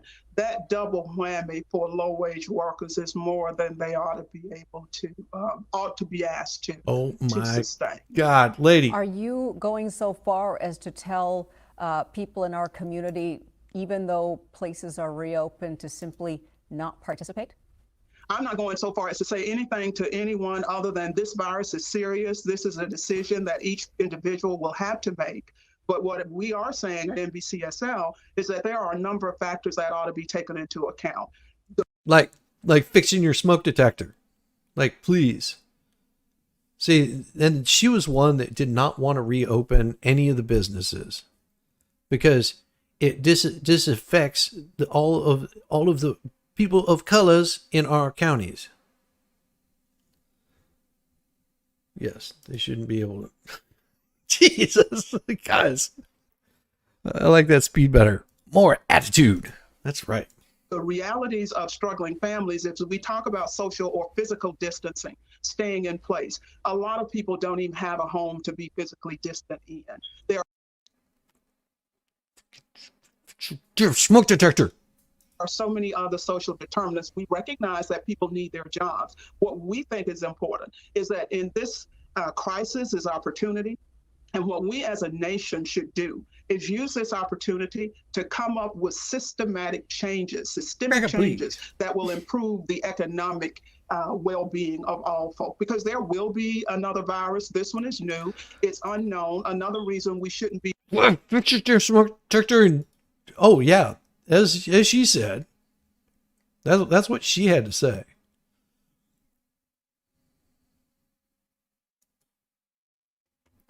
Oh, jeez Louise. Be rushing into reopening. There are just too many unknowns about the treatment, the testing, the transmission. And again, the final point is this is an individual decision that people will have to make for themselves.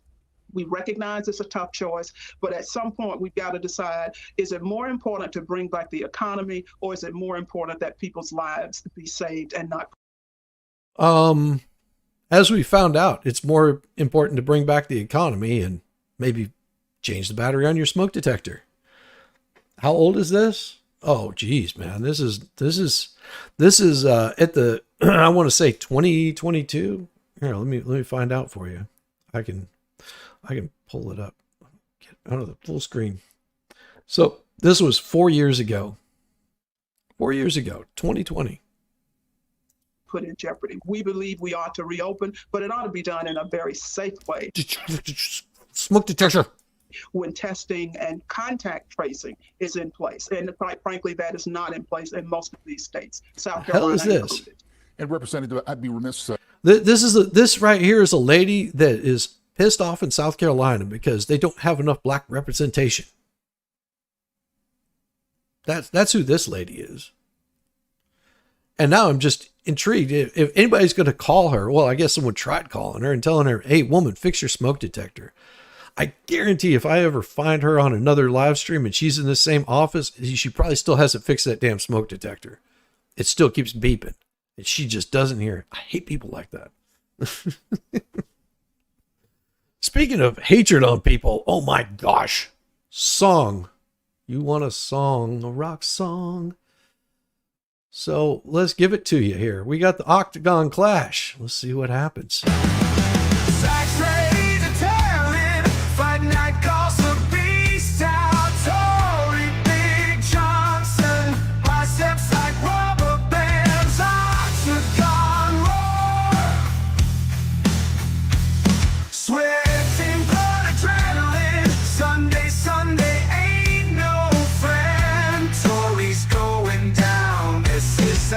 Battleground. Gonna get torn up, fist to face, big Johnson crash. Zach wins this race, Sunday, feel the pain. So he's reigns in shame.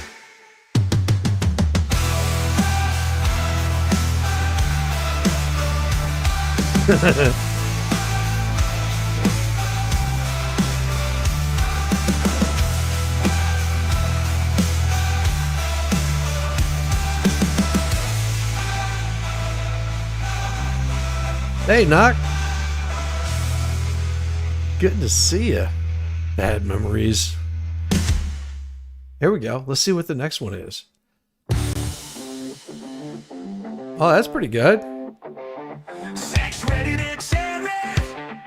Fight night calls the beast out. Tory Big Johnson. Biceps like rubber bands. Octagon roar. Sweat and blood adrenaline. Sunday, no friend. Tory's going down. This is Zach's battleground. Gonna get tore up. Fist to face, Big Johnson crash. Zach wins this race. Sunday, all the pain. Tory's reign ends in shame.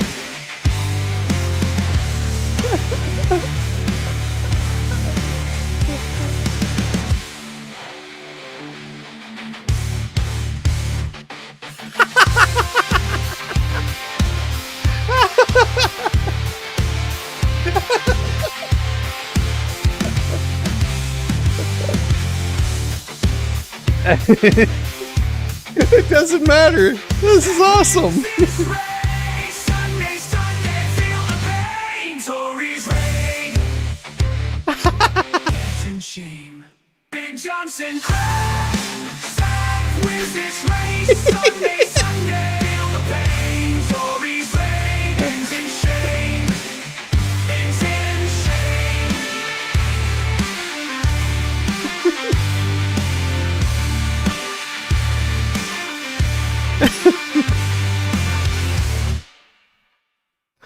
Oh, damn. You know what? That is such a toss up that I'm gonna have to do both of those. Oh my gosh, that was so good. Both of them. Oh, let's see. We'll download this one and the video for that. Those are both good.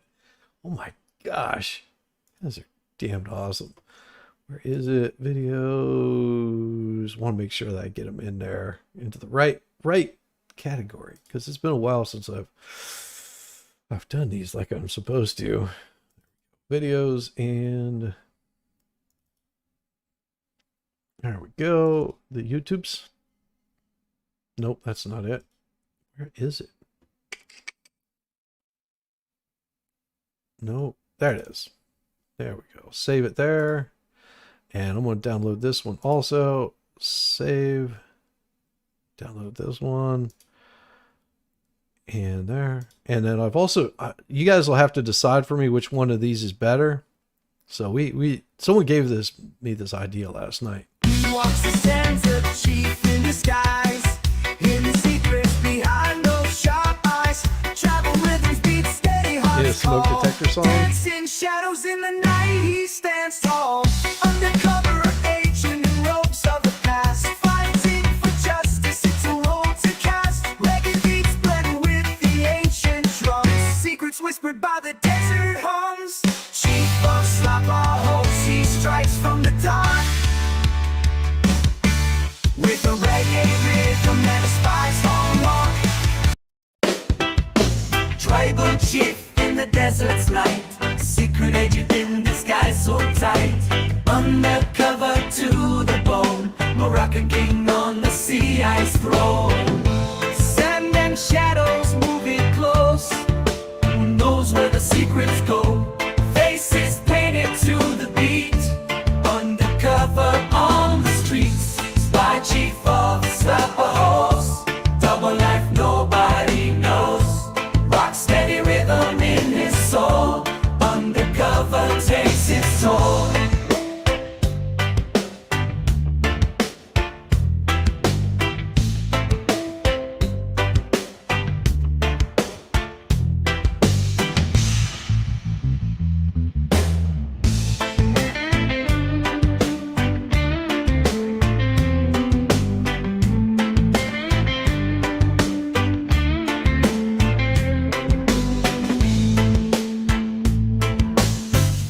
Spy chief of Slapahos, double life nobody knows. Rock steady rhythm in his soul, undercover takes its toll.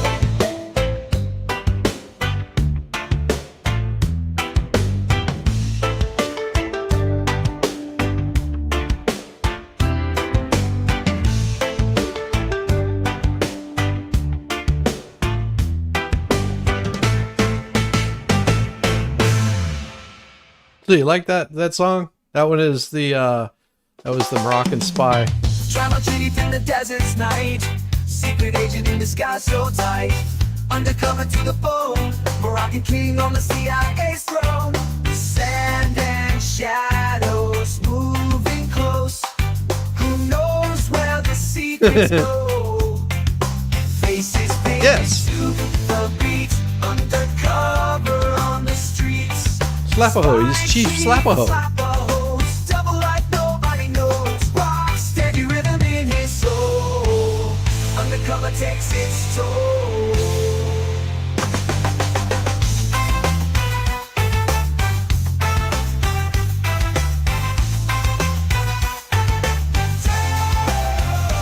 Chief Slapaho.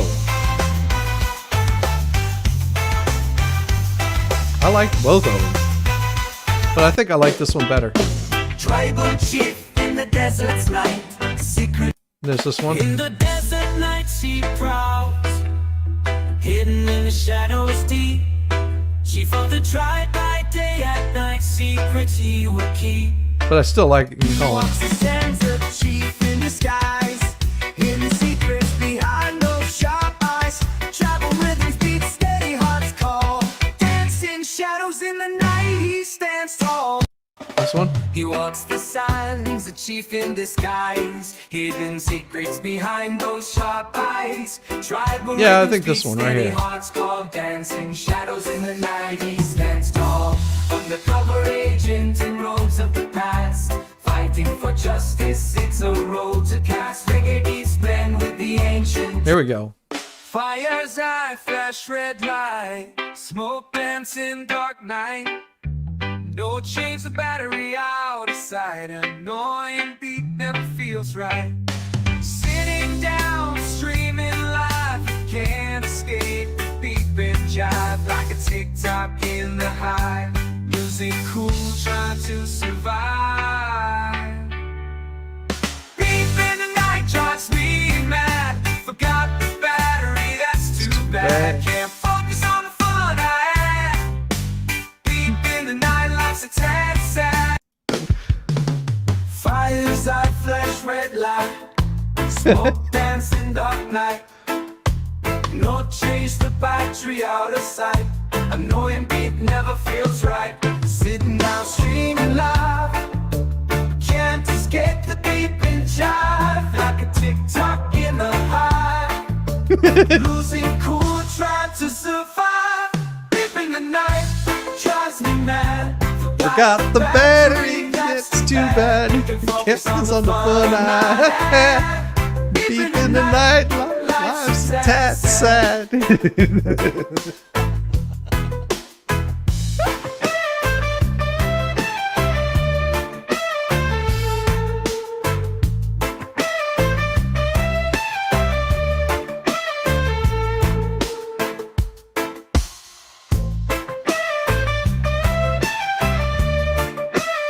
Yeah.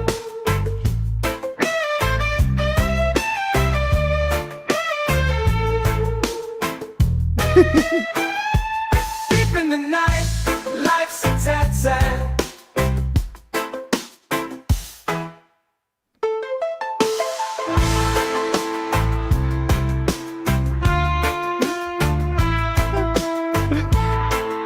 Guitar riff too, yeah.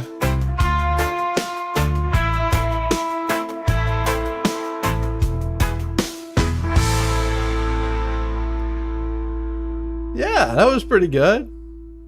I mean, this one wasn't bad. Fire's eye, flash red light. I mean, that was pretty good too. But what do you think? 1 or 2? All right, we'll put up a quick vote.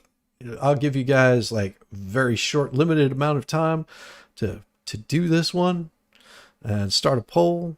And the first one of the last 2, the beep in the night. 1 or 2. So the first one or the second one, and give me just a second. We'll put in here 1 and 2. You're gonna have less than 5 minutes to answer this poll, and whenever we get the poll done, then we will put that up there, and that will be the one that because both of them are good. So 1 and 2, those were the selections. This is the first one. Smoke dance in dark night. No change the battery out of sight. Annoying beat never feels right. Sitting down, streaming live. Can't escape the beep and jive. And then here's 2. Fire's eye, flash red light. Smoke dance in dark night. No change the battery out of sight. Annoying beat never feels right. Sitting down, streaming live. Yeah, I'm going. I think I would vote for 2 also. All right, we're down to give you guys less than a minute. Yeah. Oh, even the people here in chat are like 2, 2, and 2, 2, 2, and 2. Yeah. Gotta love it. Yeah, all you guys. Once the song ends, we'll decide. I'm going for 2. Yeah, that's much better one.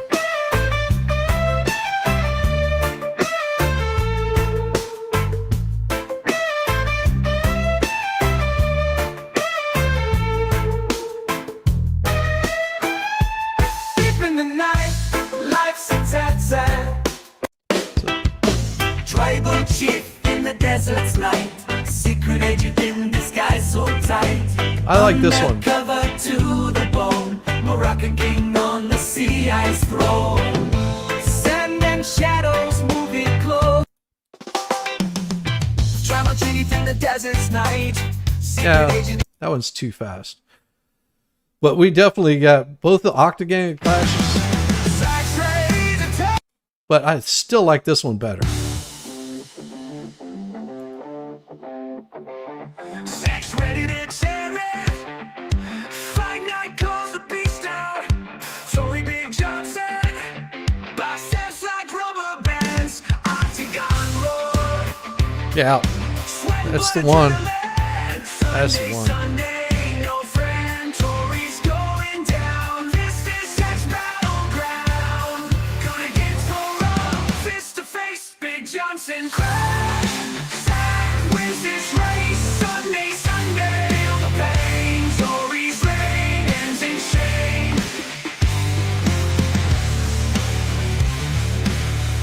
Now I gotta call somebody to come get me because my car turned into a spaceship and I don't know how to fly it. I'm not an astronaut.